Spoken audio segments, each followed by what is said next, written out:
They said truth was carved in records.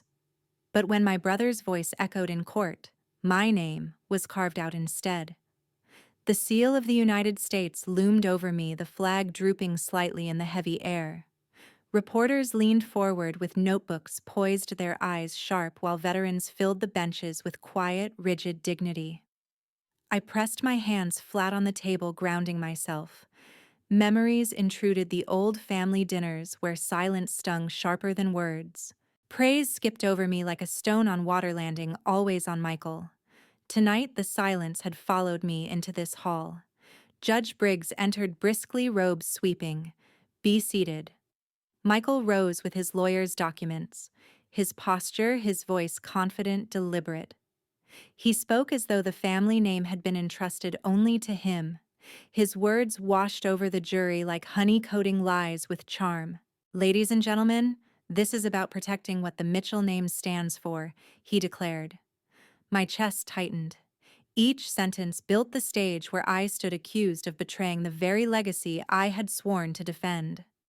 The lawyer placed the deployment logs on the table, blue-bound, crisp. "Exhibit A," he announced. "Objection," Catherine said, sharp but steady. "Overruled," Judge Briggs replied. The jury bent their heads, scanning pages filled with altered codes and twisted dates. My throat burned. I knew where the real records lived, locked far away under clearance that could not bend to family betrayal. I saw my parents seated behind Michael. Father's hands were folded in solemn agreement. Mother's pearls gleamed like small verdicts. They nodded when Michael glanced back, silent approval that cut deeper than his words. The lawyer's explanations droned, tiny inconsistencies blown into banners of supposed proof. I stayed silent. Even breathing felt like an act of defiance. Judge Briggs gave me a nod. "You'll have your chance through counsel." I dipped my head. Michael stepped close to the jury. His voice dropped, intimate. "She wears a uniform, but honor never belonged to her." The room gasped.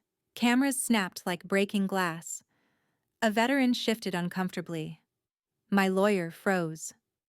I stared at the carpet, counted each fiber, traced the brass screws holding the lectern. Anything to keep from crumbling. The recess was called. Reporters surged out, words spilling toward headlines. My brother shook hands, smiling.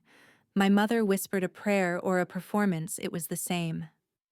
My father's gaze slid past me. I stayed seated, palms pressing the grain of wood, heat seeping into my skin. Outside, sirens wailed somewhere distant.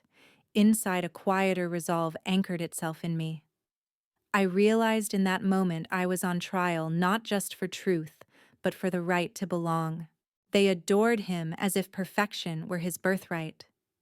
To me, perfection looked like a mask stitched with lies.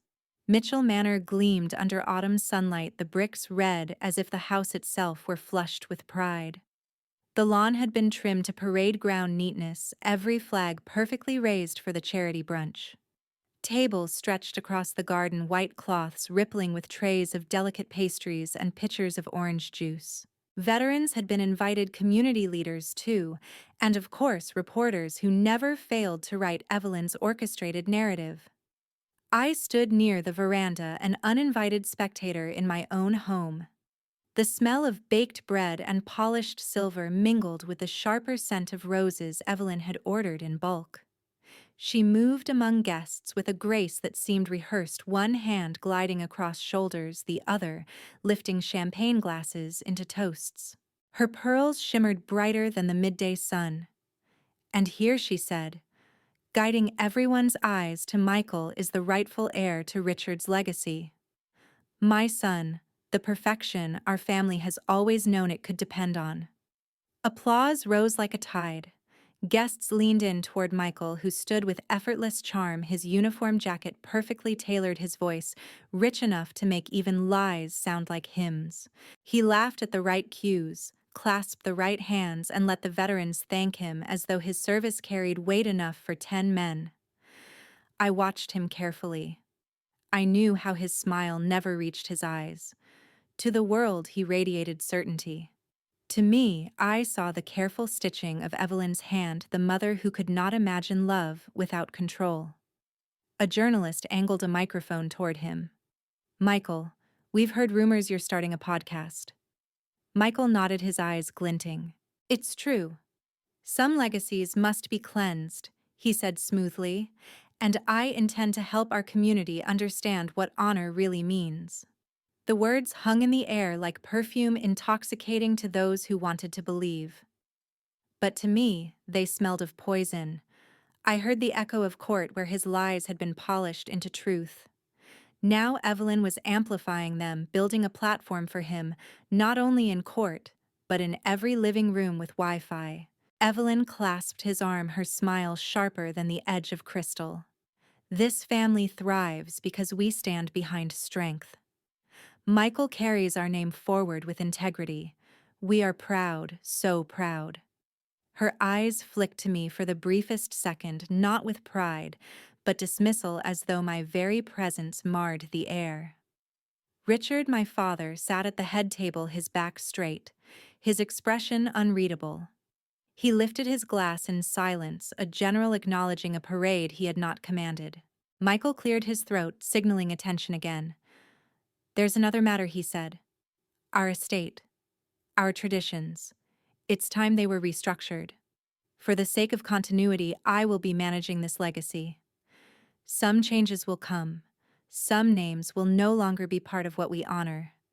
The words struck harder than his courtroom accusations. Gasps scattered among the guests, but Evelyn's smile only widened. She placed her hand over his, sealing the declaration like a royal edict. I felt every eye brush past me, not meeting mine, invisible, erased, but still standing. I understood now it was not only my reputation he sought to bury. He and Evelyn wanted to erase me from will, from memory, from belonging. My silence, once a shield, suddenly felt like a chain binding me to their judgment. I had not yet spoken, but I knew silence was no longer survival, it was surrender. Family dinners were rituals. That night, ritual became a weapon. The long oak table ran like a runway through the dining hall, polished to a mirror that threw back chandeliers and faces I once recognized. Portraits of ancestors in uniforms stared down, oil eyes unblinking as if judging attendance. China whispered. Evelyn took the far end beneath a general's portrait, queenly and precise, distributing smiles to distant relatives and donors. She did not look at me. A seat had been set because tradition demanded it, not because I was wanted. I studied my knife's reflection and breathed. "To future leadership," she said, lifting her flute, "and to the son who will shepherd the Mitchell legacy with steadiness." I raised my glass out of muscle memory, the body performing ceremony, the heart refused. Michael absorbed the applause, a man tailored to a myth. He touched Evelyn's shoulder, then claimed the room with a grin that passed for humility. "Thank you for believing in what we're building." His voice was podcast smooth, engineered for trust. Richard kept his gaze on the centerpiece, white roses crowding a silver bowl, practicing the art of letting things happen near him without leaving fingerprints. When our eyes nearly met, he realigned his knife so it lay perfectly parallel to his fork. "Tell us about the show," a relative prompted. Laughter brightened. Michael obliged, offering polished lines about honor, community, and cleansing what was confused by noise. My name went unspoken, the way a stain isn't named at a gala. It is covered by a larger cloth. Staff moved like well-drilled cadets under Evelyn's glances. The promise of his broadcast lingered like cologne, sweet and suffocating. When talk turned to the estate, the table leaned as one organism. Evelyn deferred with a tilt of her head. Michael Rowe's napkin folded with practiced ease. "We are custodians of something larger than ourselves," he began. "Sometimes stewardship requires difficult revisions." Forks paused. Richard lifted his glass, but not his eyes. His gaze slid past me like a shadow over water. Evelyn never once acknowledged me. She inquired about a cousin's grades, an uncle's knee, a donor's trip. When a server asked whether I wanted more potatoes, she answered for me, "No, she's fine," and the plate traveled on as if I were a gap rather than a guest. Dessert arrived, chocolate torte sliced with a precision that mocked the way our family cuts belonging. The portrait seemed to lean in. I could almost hear canvas crackle. Michael hovered his hand over the glass, claiming silence like a commander claims the floor. "There's clarity ahead," he said lightly. "The estate must be restructured to reflect who we are and where we're going. It's time we align our resources with the values we actually live." A ripple moved down the table. No one asked which values. They already knew the answer he intended. He set the glass down softly enough to sound gentle. Then he looked to the guests, not to me, and slid the knife he'd sharpened all evening. "Our family's honor will no longer be poisoned by imposters." Chairs creaked. A cousin coughed, as if the word were contagious. Richard adjusted his linen. Evelyn smiled like a portrait forever and for show. The torte tasted of cocoa and copper. I measured my breath the way you do before a march. The ritual had done its work. I felt the weapon lodge under my ribs, cold and instructive. I aligned my fork with my knife, a quiet refusal to tremble. I steadied myself. Calm. I put down my fork. That silence was my last at their table. In court, lies wore suits and spoke with confidence. The courthouse air was colder than the October wind outside. I stood once more beneath the eagle seal, as if justice itself were watching with folded wings. The benches filled quickly, reporters jostling for space, veterans, stiff-backed community members curious to witness the unraveling of a family's honor. My brother thrived on this stage. Michael's attorney strode forward, polished briefcase in hand. He spread mission reports across the table like a magician revealing cards he had already stacked. The paper gleamed, every page stamped and signed, every number perfectly aligned. He spoke with a certainty that made the documents glow with false authority. "These reports," he said smoothly, "make plain the deception. Deployment falsified, honor stolen." I pushed myself up. "That's not true. Those signatures were altered, the logs rewritten." Judge Briggs rapped the gavel once sharp enough to slice the words from my tongue. "You'll remain silent until your counsel addresses the evidence." I froze, my protest stranded midair while Michael adjusted his cufflinks and allowed the attorney to continue the performance. The jury scribbled notes as though truth lived inside ink instead of flesh and memory. At the back of the room, a woman watched with unusual stillness. Catherine Hale. I did not yet know her name, but I felt the weight of her gaze, measured, unhurried, like someone reading between lines. Others skimmed past. The attorney pressed on. He gestured to a page marked with red. "Here she claims to have been stationed overseas, but records show her elsewhere. A deliberate fabrication." The words rang confident, rehearsed. I shifted in my chair. The real reports had been buried under clearance. No civilian eyes could see them. And yet here they lay paraded as if gospel, my integrity shredded page by page. Michael leaned back, a faint smile curving his mouth, the smile of a man watching his rival suffocate in plain sight. He didn't need to speak. His attorney was his voice, his mask, his sword. I clenched my hands beneath the table. "Objection," I tried again, but Briggs cut me short. "Sit down, Ms. Mitchell. The court has heard enough." The jury nodded, murmurs passing through the benches like ripples. I caught sight of a veteran shaking his head, betrayal etched in his weathered face. Michael's attorney closed the folder with a satisfying snap. The sound carried more than finality, it carried victory. Judge Briggs leaned forward, expression unreadable. The silence thickened, pressing against my skin until it felt suffocating. Then he spoke, his words striking with the weight of iron. "The documents stand until proven otherwise." The gavel slammed. Cameras clicked. Reporters bolted for the door, eager to cast the verdict into headlines before the echo faded. Michael adjusted his tie, eyes glinting as if every shudder were applause. I sat unmoving. My pulse thudded in my ears louder than the shuffle of jurors, sharper than the scrape of benches. My name, once tethered to service and sacrifice, now dangled beneath forged pages. At the back, Catherine's gaze didn't flinch. She had seen something maybe small, maybe everything, but in that moment I couldn't reach for it. I had only the ringing of the gavel pounding not against wood, but against identity. I felt the gavel fall, not just on the desk, but on my name. Not all silence is defeat. Some silences are strategies waiting to speak. The cafe was a narrow pocket of steam and shadow a half block from the courthouse, its windows fogged by breath and weather. I chose a corner that let me watch the door and the street. The hiss of milk and metal covered the courthouse echo still lodged in my ribs. Catherine Hale entered like a line drawn in ink, clean, deliberate. Dark coat hair swept back. She ordered coffee black and sat across from me as if the chair had been expecting her. For a heartbeat, we held the same quiet. It wasn't empty. It took measure. "I know what he did," she said at last.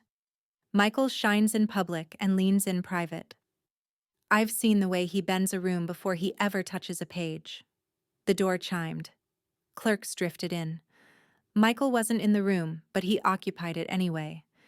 His podcast cadence in the ceramic clink, his smile reconstructed on strangers' mouths.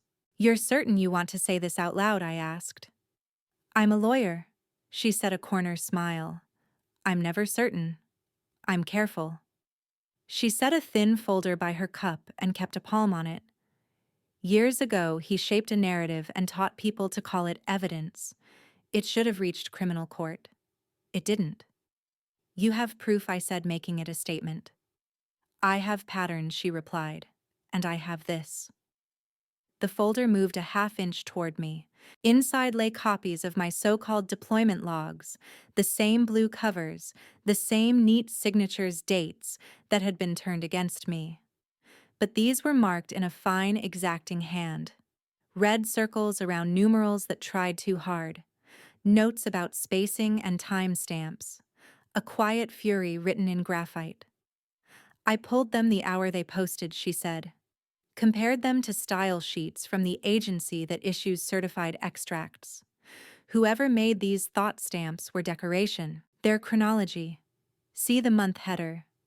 That font wasn't adopted until the following year, and the signature, the loop on your L, widens when you're calm, tightens under pressure.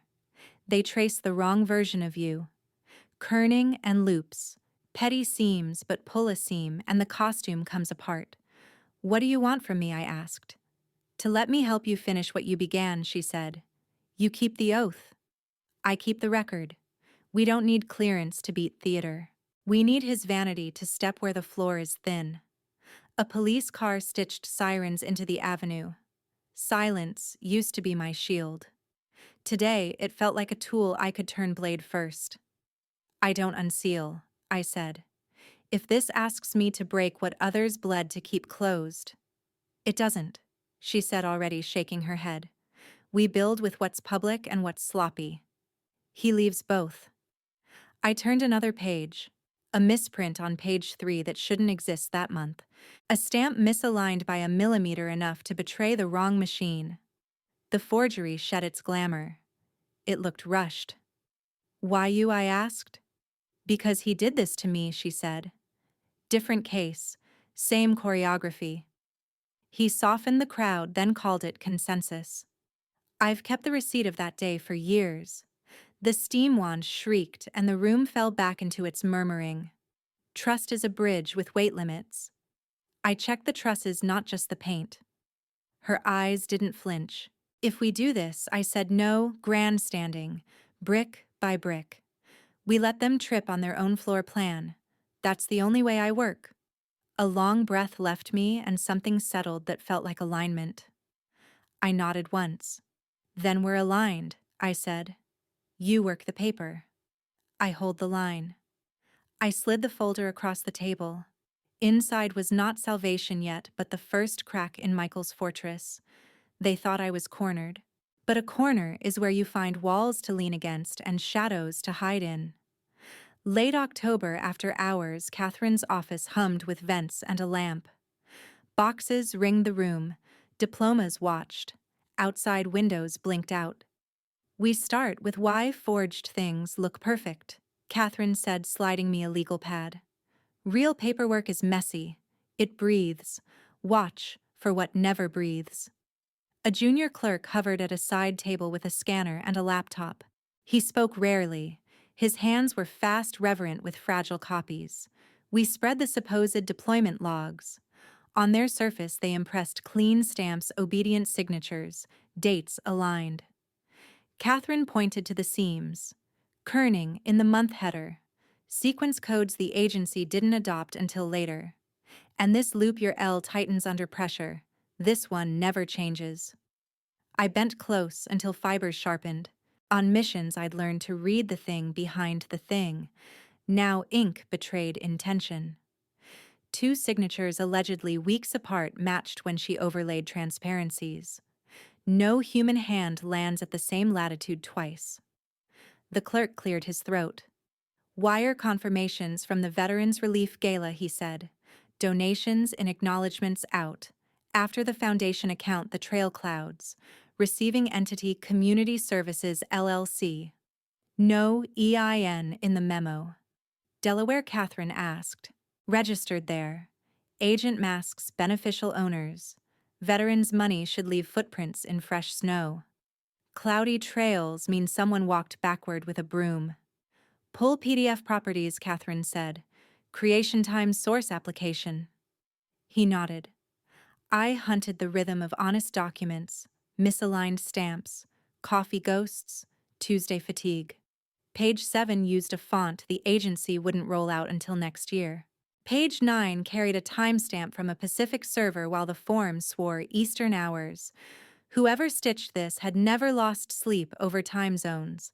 Air thinned and steadied. "This template didn't exist yet," I said. "Good," Catherine replied. The clerk spun his screen. "There's a second trail. Small monthly charges labeled outreach. Maintenance amounts. Card ending in 81. Authorized user on the foundation account E. Mitchell." My mother's initial landed like a stamp on my sternum. "Heat, then discipline," she co-signed. "Or someone wants it to look that way," Catherine said. "We don't jump. We build." I turned another page. Microtext in a seal dissolved under magnification. A date format slipped for a line. A misaligned stamp betrayed the wrong machine. Intimidation became intel. The pattern rose like dawn outline, then the landscape you can't unsee.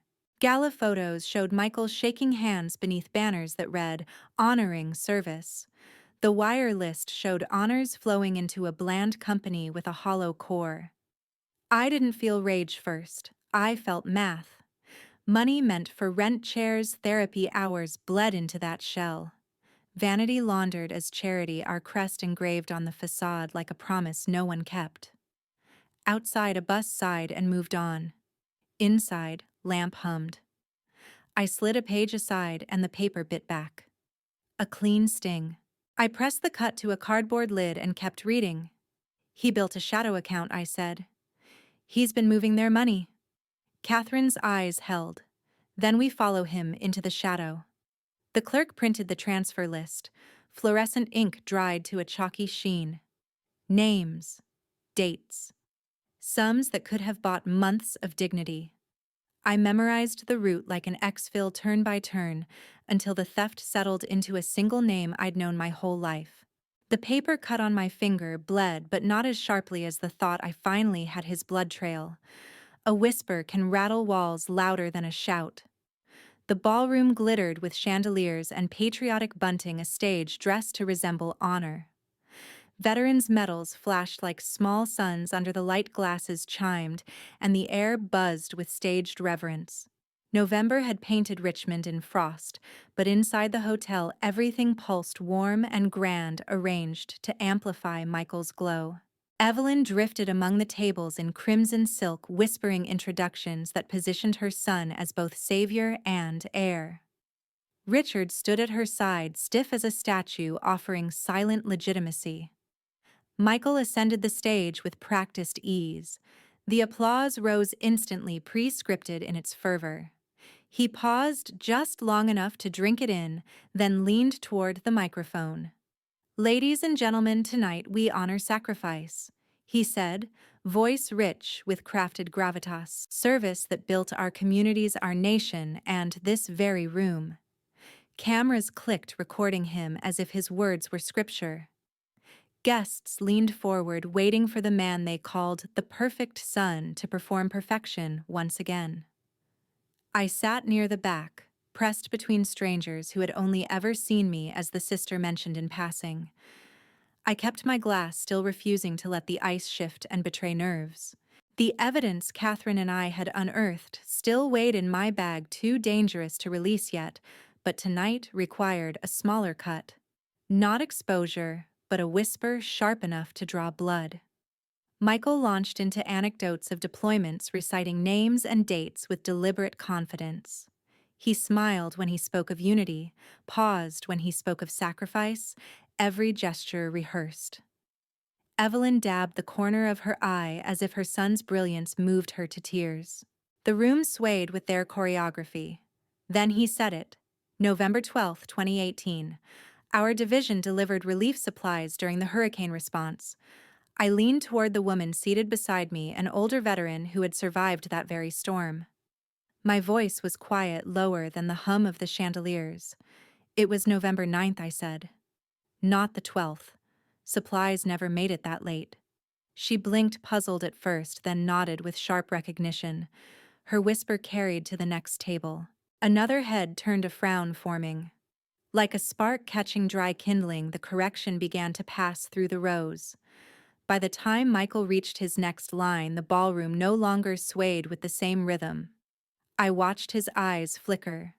The confident cadence slipped, a brief stutter almost too small to catch, but the cameras caught it. He coughed, adjusted his notes, tried again. The perfect mask showed its first crack. "Of course. Yes." The timeline was tight. He muttered, improvising, but the hesitation lingered. Evelyn straightened in her chair, her smile frozen, her gaze sweeping the tables for the source of disturbance. Richard's jaw tightened, though he said nothing. Guests shifted. Some politely clapped, others glanced at one another with doubt. The applause that had once risen like a tide now felt fragmented, brittle. Michael's posture stiffened, his shoulders slightly hunched as he searched for steady ground. I sipped my untouched water, letting the silence between claps fill the hall. No declaration, no confrontation, just a single correction blooming into suspicion. A whisper rattling his gilded stage. He forced his smile back into place, teeth flashing under the lights. But when his eyes scanned the room, they stopped at me. They locked, unblinking for a single beat too long. He smiled at the crowd, but his eyes found me, and I knew he felt the crack under his feet. Justice doesn't come with fanfare. It comes like chess, one quiet move at a time. Mid-November bled into late afternoons at Catherine's office, all lamplight and boxes. She drew a clean line down her legal pad, the ink a scalpel. "We keep this simple," she said. "Foundation account first, then the shell. We ask for wires, signatories, and admin logs." I signed my sworn statement with a hand that refused to shake. Truth has its own gravity. Once you put it on paper, it stops floating and begins to pull. Catherine read every sentence aloud, trimming excess, fixing a date I had rounded in memory. "Precision is mercy," she murmured, initialing the page. We drafted the subpoena like engineers, laying track, account numbers, date ranges, the LLC admin IDs, audit trails. Catherine insisted on metadata, PDF properties, and server stamps. "Forgeries hate provenance," she said. "It's their daylight."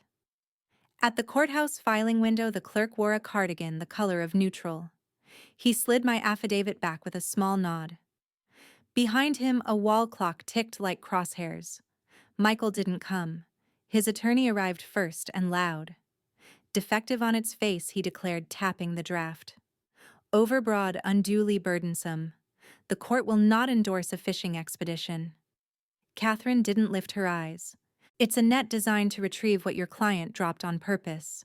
The scope is tight. The dates match fundraising events.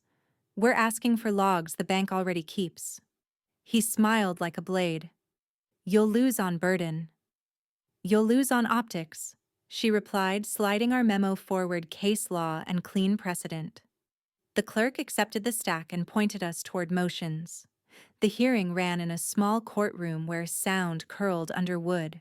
Judge Briggs read while both counsel practiced patience. My pulse mapped the bench's grain. Evelyn's name surfaced in my head like a buoy. If she appended herself to the account, there would be fingerprints even if someone later wore gloves. Michael's attorney performed indignation with restraint. Your Honor, this is harassment dressed in Latin. My client's philanthropy is being slandered by innuendo. Catherine answered in the bone-dry voice of rain before it starts. We have specific transfers that vanish into a shell. We ask only for bank logs and identity metadata systems create. Facts, not rumor. Briggs looked over his glasses at me. Ms. Mitchell, you swore to this affidavit. I did. And you understand what a subpoena can and cannot ask for. I do. He nodded once, then turned back to counsel. The court finds the request appropriately tailored. Michael's attorney started to object. Briggs raised a palm. Spare me the Latin. You may seek a protective order for sensitive items. Otherwise, produce. The order set a narrow corridor, statements, wire, confirmations, access logs, and change history for aliases tied to the LLC, production due in 10 days. No fishing, no theater, just ledger and light. As we gathered our papers, Catherine's phone buzzed. A message from an unknown number reeled him in. Evelyn, she guessed, and pocketed the phone like evidence not yet ripe. Even a win can arrive so quietly you doubt it. Catherine exhaled. I watched the attorney's jaw set. Somewhere in the hall, a phone vibrated. I imagined Evelyn's number lighting Michael's screen, a warning traveling through teeth. Back at the window, the clerk reached for the order. Paper met rubber, ink met date. The stamp's click felt small, but doors don't always open like trumpets. Some swing on hinges you only hear if you stand close. As the clerk stamped the order, I felt the first official crack echo through his empire. If you heard that first crack echo too, subscribe now and join me in next chapter where the truth begins to push back against the darkness. They don't fight fair when they know fairness will end them. The morning after the subpoena order, the courthouse steps became a stage. Microphones sprouted from the rails, cameras on shoulders, winter light turning everything hard. I felt the air shift before the first question landed. The swarm had chosen its direction. Colonel Mitchell, did you fabricate your own service record? A voice called. Sources say your files were backdated. Care to comment? Catherine stepped between me and the nearest lens. No comment on ongoing proceedings, she said evenly. Any allegations are retaliatory. Rumors don't need volume. They need momentum. And Michael had given them a shove. He arrived with his attorney's sympathy pinned to his face like a ribbon. We support transparency, he told the microphones.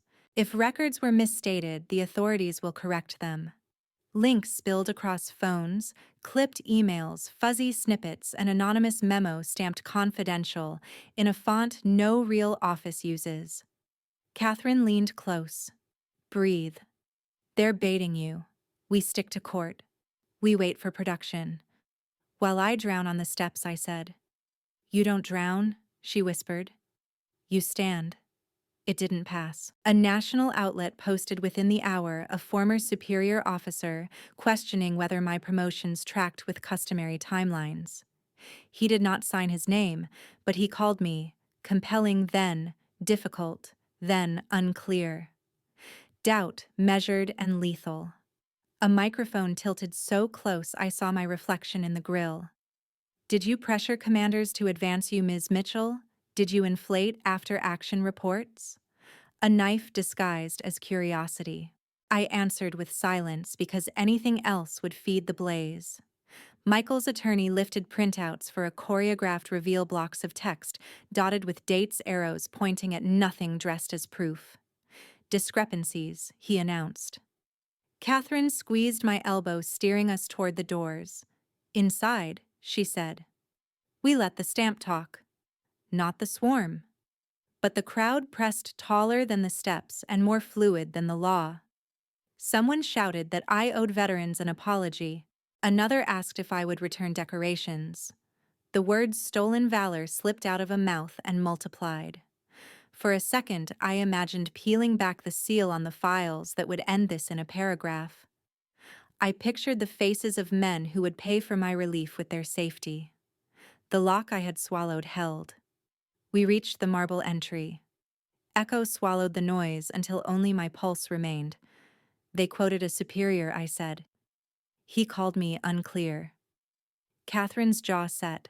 He called you dangerous and decorated it. If it appears in court, we challenge the source. Out here, the only win is not playing. My phone buzzed a number I didn't recognize, a text that read, "You can still walk away." On the steps again, wind knifed through my coat. Michael spoke softly to a cluster of veterans. A camera found the angle that made him look like concern carved in marble. A headline updated, "Mitchell brother calls for healing as sister faces new questions." Don't give them your face, Catherine said. Give them your back and your spine. I turned. The shout followed anyway. If you didn't fake it, prove it. The proof lived behind an oath thicker than any article. I stood with my hands at my sides and stared at the door until it became horizon. Still. The piece about my so-called superior refreshed with a new pull quote, shorter, crueler, shaped for a screen. Her record never made sense. The marble under my feet tilted by a degree I could feel. For the first time, I wondered if the truth could drown before it ever surfaced. When cornered, you either collapse or you reveal the card they never expected you to hold. Early December pressed gray against Catherine's windows. Inside, a lamp circled our small army of paper copies, notes, a legal pad whose margins held more strategy than some campaigns. Rock bottom isn't a floor, it's an echo. He'll be 5 minutes early or not at all, Catherine said. The elevator sighed. Cold air slipped in with a man in a worn coat and careful posture. He set a folder down like contraband. I kept ledgers, he said. The real ones. Internal journals, wire details, admin logs for Community Services LLC. Your brother isn't named, but he approved every transfer over 10,000. He tapped a page. Initials MM. An admin login matching his alias. Why now? Catherine asked. Because veterans called. Checks didn't arrive. And because your brunch looked like a celebration of theft. He opened the folder. Columns marched with accountant calm dates, amounts, purpose lines as bland as wallpaper. The receiving account repeated like a drum. C8E796. C8796. Catherine passed me latex gloves. Chain of custody, she said. We read in silence. 5 transfers matched gala dates. 3 matched podcast pushes. 2 bore a memo outreach refresh that read like perfume on rot. A thumb drive held the exports. Metadata would place creation on an internal machine. The hour Michael smiled beneath bunting. Signatures, I asked. Vendor approvals, receipt, acknowledgements, a neat R. Mitchell, and once the elegant loop of an E. My stomach tightened. Catherine laid 2 pages side by side. We test the forger's vanity. She traced the flourish with a clear ruler, then overlaid a loop from Evelyn's spring press letter. Every curve landed in the same place as if the pen had followed a ghost path. Identical, she said. People copy the look, not the breathing. The whistleblower slid out another sheet. Admin log for the approval. IP timestamp device. ID.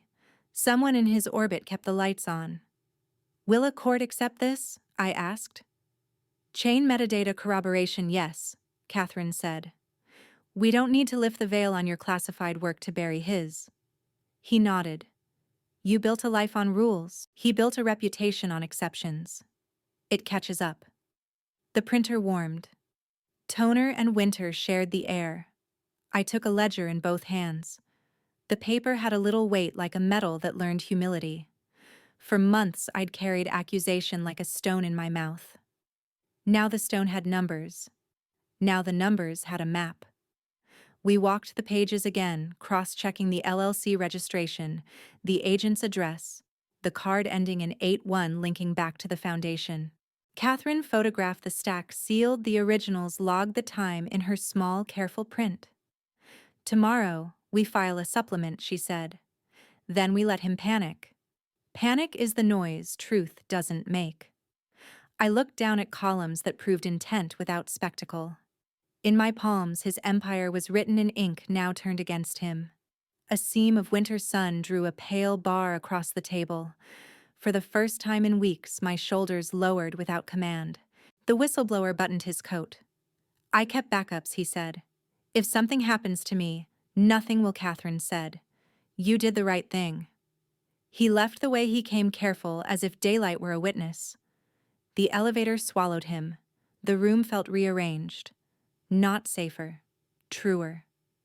I wrote a single line on the pad, "No clearance required." Then slipped a copy into my bag and closed the clasp. The click sounded like a small verdict.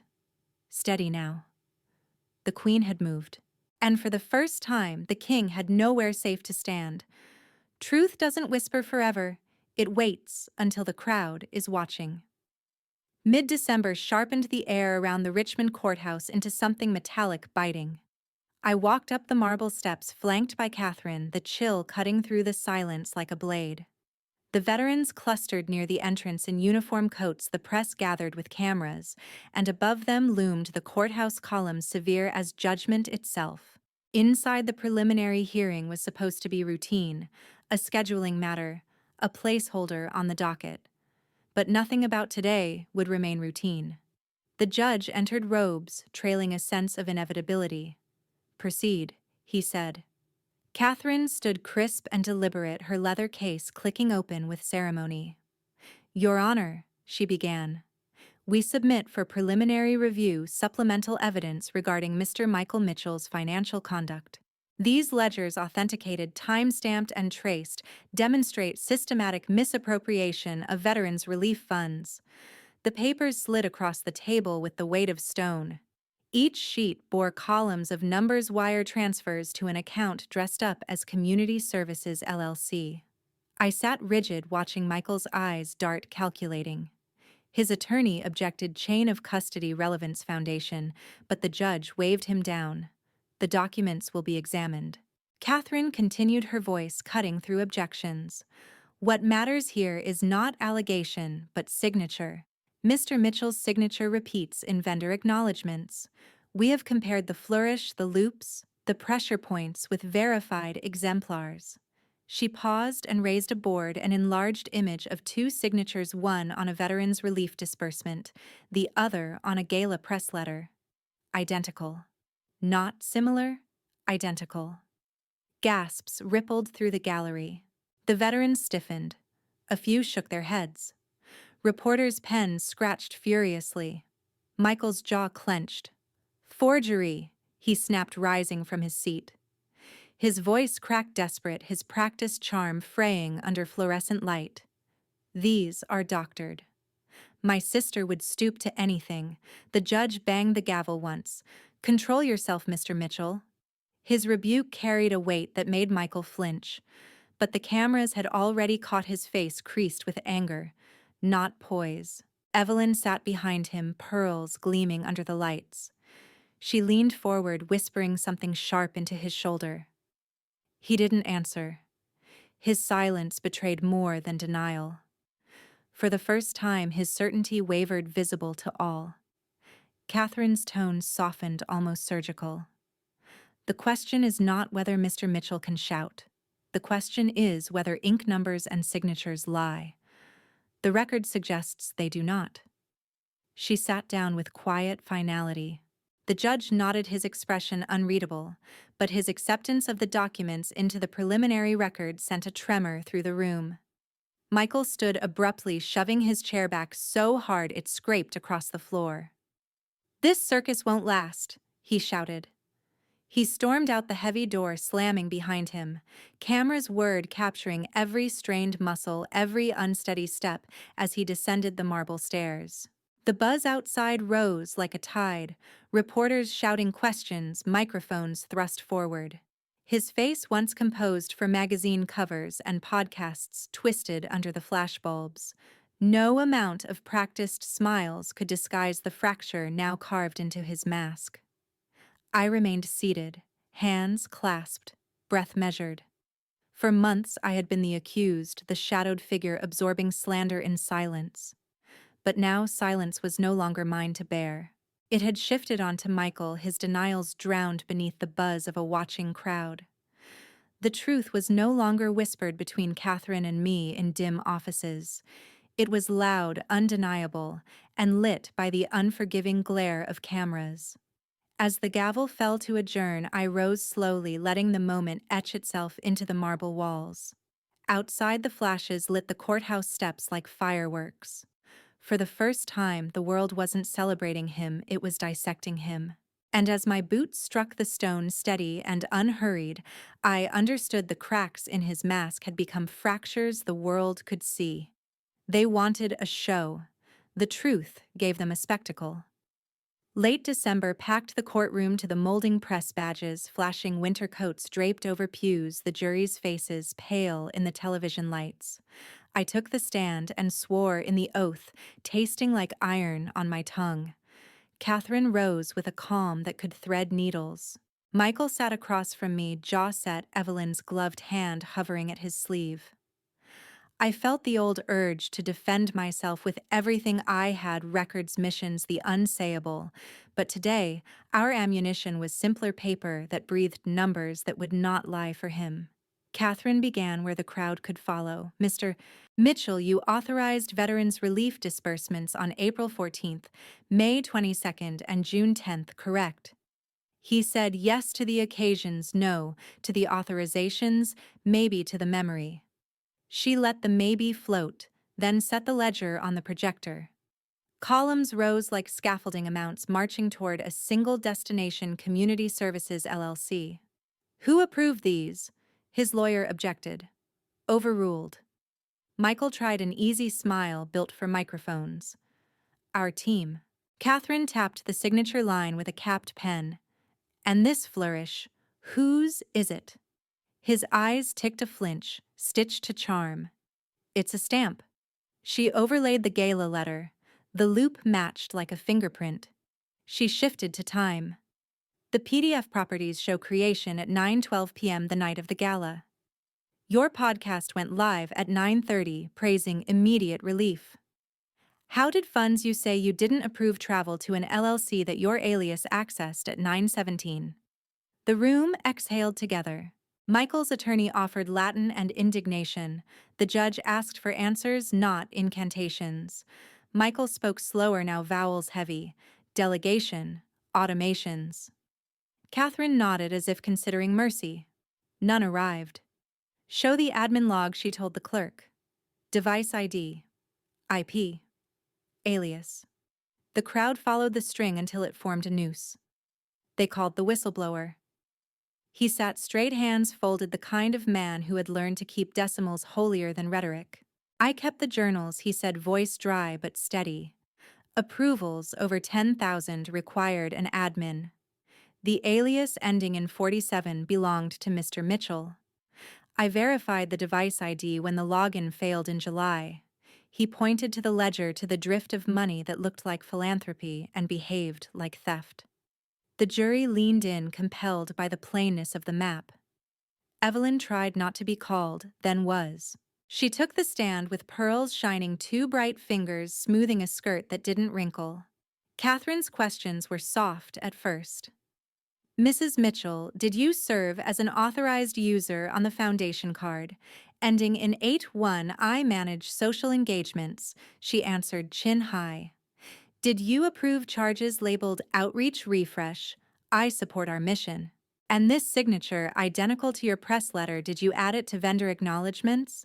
Evelyn smiled the way portraits do. I only signed what Michael placed. Silence yawned. She heard it too late. The gallery rustled. Catherine's eyebrows rose not in triumph but confirmation. So, Mr. Mitchell placed documents for your signature. For efficiency, Evelyn said, voice thin. For consistency. Her pearls seemed suddenly heavy. When they sat Michael back down, something brittle showed through his polish. Catherine's final line came without heat. Mr. Mitchell, is there any ledger entry you can point to, any single number that proves these funds reached veterans as promised? He spread his hands. Impact isn't always numeric. Here, she said, tapping the page. It is. I felt him looking at me, not at the paper. A lifetime of family dinners threaded the distance. He smiled for the jury and spoke to me. You think this clears you? You hid behind uniforms and secrets, and now behind accountants. You never earned. The judge raised a hand. Address counsel, Mr. Mitchell. He kept his eyes on mine, voice rising. You don't deserve the name, the rank, any of it. You. The gallery startled as his mask broke the contempt, raw and uncamouflaged at last. The judge's gavel struck once, twice, and the gallery rose with a gasp. He was undone, and he knew it. Empires don't crumble in silence. They fall with echoes that reach every corner. The first week of January felt thinner, as if the city had exhaled and forgot to breathe back. At headquarters, banners hung slack, the fountain off. Board members arrived in pairs, eyes sliding past cameras. I waited with Catherine while sponsor emails stacked withdrawals, cancellations, the grammar of money leaving. In the boardroom, Michael's chair waited at the head. He entered with a grin built for microphones, then remembered minutes were not applause.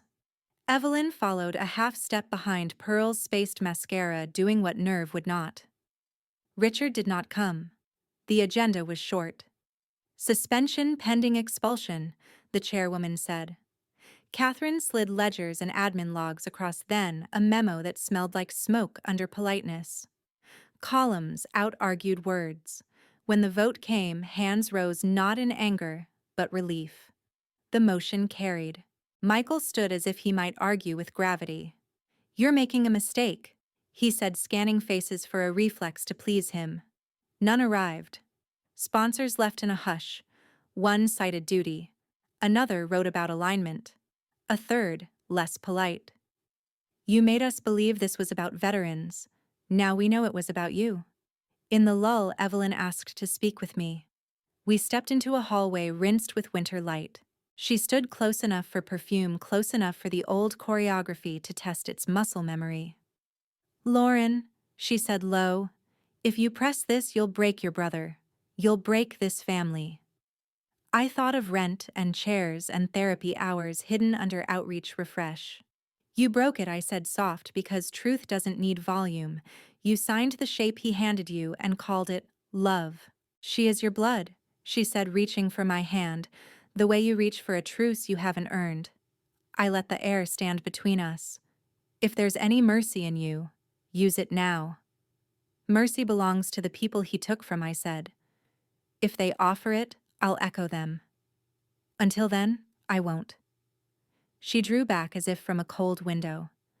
I saw the girl she had been before image hardened. Then the shell shone again. She gathered her coat and left perfume that said nothing useful. Security arrived with measured pace. The chairwoman nodded. Mr. Mitchell, your access is revoked. His badge blinked red. For the first time, red refused to be his carpet. Charm, indignation, volume, none of it moved the walls. Guards flanked him silent. The corridor narrowed around his stride. Cameras hunted a slip and found a man outrun by exit reporters waited beyond the vestibule. Flashes hammered the glass. Michael straightened his jacket, hunted for an angle, and found instead the blunt fact of an exit. Security opened the door. January rushed in. He stepped into it. Do you have anything to say to the veterans? Someone shouted. Will you return the money?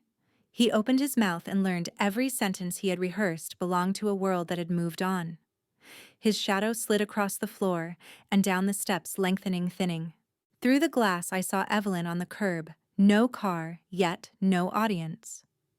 She looked at the door as if it might rewrite itself, then fixed her gaze on a middle distance and let Winter finish speaking. The board dispersed. Emails kept arriving. Catherine came to my side. "You don't have to watch," she said. "I do," I answered. "This is the sound of weight leaving." Outside, the shouting rose, then blurred into weather. I watched his back retreat down those marble steps and knew his shadow would never cover me again. Justice isn't the end. It's the quiet after the storm where you learn what still stands. Mid-January arrived, muted the sky. A pale sheet stretched over Richmond, carrying the hush of endings and tentative beginnings. The courthouse steps no longer buzzed with reporters. The Mitchell name no longer appeared in headlines unless followed by fall fraud or trial concluded. And for the first time in months, I walked into a room not as defendant or outcast, but as myself. The community center smelled faintly of coffee and floor polish. Folding chairs circled under fluorescent lights, their scuffed legs testifying to years of meetings, confessions, and small reconciliations. Veterans filled them, not polished donors or political faces, but the quiet men and women who had carried weight for decades and received silence in return.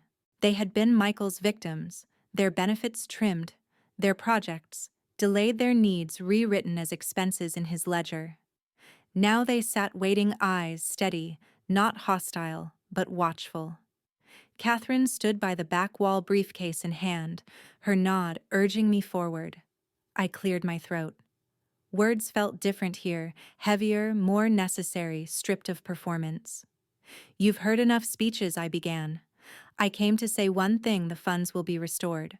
Not because of me alone, but because you refused to vanish even when someone tried to erase your service with numbers and lies." A murmur rippled. Some arms crossed tighter, others relaxed. An older man with gray stubble shifted forward, elbows on knees. A woman in a navy jacket wiped her eye quickly, pretending dust was to blame. I realized they weren't waiting for apologies, they were waiting to know whether the world still had space for their truth. Catherine moved beside me, papers crisp, her voice steady. "The settlement is finalized. Every diverted dollar will return. Oversight is permanent. This is not charity, it is restitution." She laid the documents on the table, a quiet verdict louder than any gavel. I sat among them then, no longer at a podium, no longer a spectacle. Stories began, shards of deployments, of hospitals, of children left behind while parents served. I listened, humbled, their scars a mirror of mine in different shapes. Silence held between words, but not the silence of erasure. This silence was fellowship, recognition, a space carved open rather than shut. Later, as chairs folded and jackets were pulled on, one man approached. His gait was uneven, cane tapping rhythm against tile. He stopped in front of me, straightened, and saluted. The motion was slow, deliberate, weathered by years, but precise as any I had ever seen. My throat closed. No family dinner had ever given me such recognition. My father had withheld it, my brother had mocked it, my mother had ignored it. Yet here it was, returned through someone who owed me nothing. I rose to return the salute, hand trembling slightly.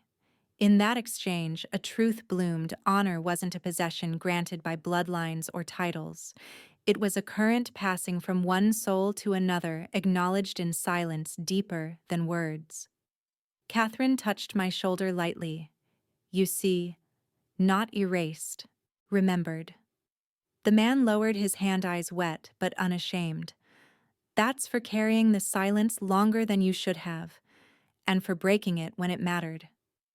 As he walked away, I stood in the echo of that moment. Justice had not ended with Michael's removal. It had unfolded here among the people he had tried to diminish. The salute was not just for me, it was for the silence I had carried, now finally broken. They once buried me in silence. Now silence is the gavel that writes my verdict. Late January brightened the courthouse steps with thin sun. Breath rose. I stood beside Catherine as the doors swung wide and the bailiff announced the decision. Inside, the judge announced the convictions fraud conspiracy, a long accounting of what Michael had taken and called virtue. News vans lined the curb satellite dishes tilted toward a cold sky. They brought him out in county gray shackles bright as ice. The charm that once lived on his face had thinned to residue. Reporters surged. "Mr. Mitchell, any comment?"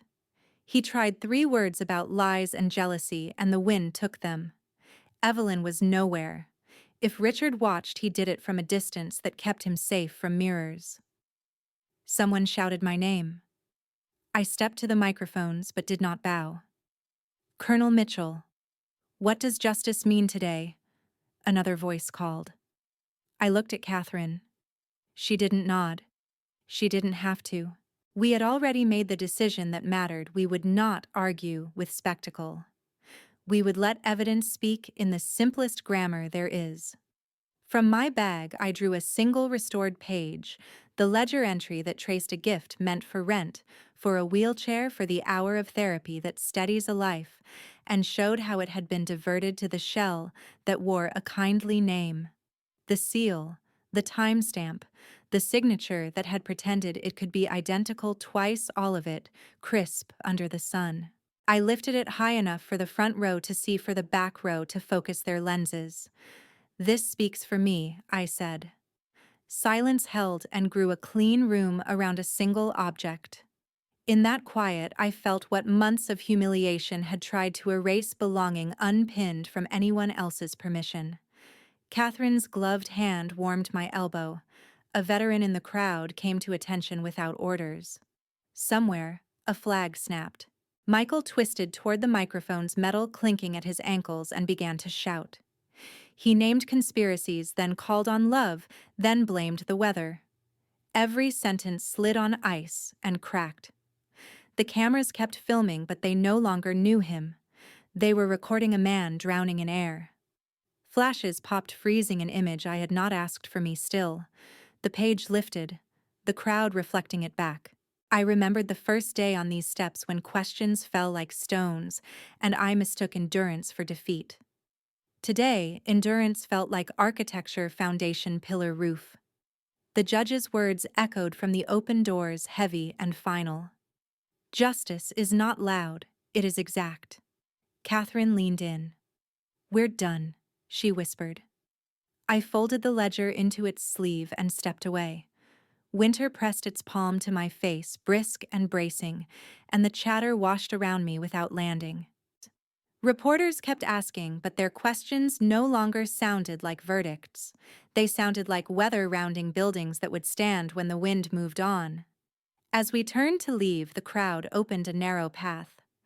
A young soldier raised 2 fingers to his brow in a quick salute.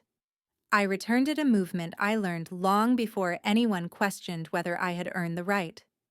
The angle of my hand felt like a key fitting its lock. Behind me, chains rattled. Ahead, the steps shone. As Michael screamed denials, the silence around me grew heavier, stronger, and I knew it would outlast him. Stand with me, not because I wore a uniform, but because truth matters when lies wear suits. I have stumbled, doubted, and learned to guard my oath even when it cost me belonging. To the woman I am, keep your spine steady, your voice measured, your receipts organized. To you, watching, question charisma, follow the paper trail, and defend the quiet people who carry heavy loads without applause. When family fails, you build a circle with those who honor facts. Choose discipline over spectacle, patience over rage. Justice is slow, but it notices. Hold the line and let silence speak.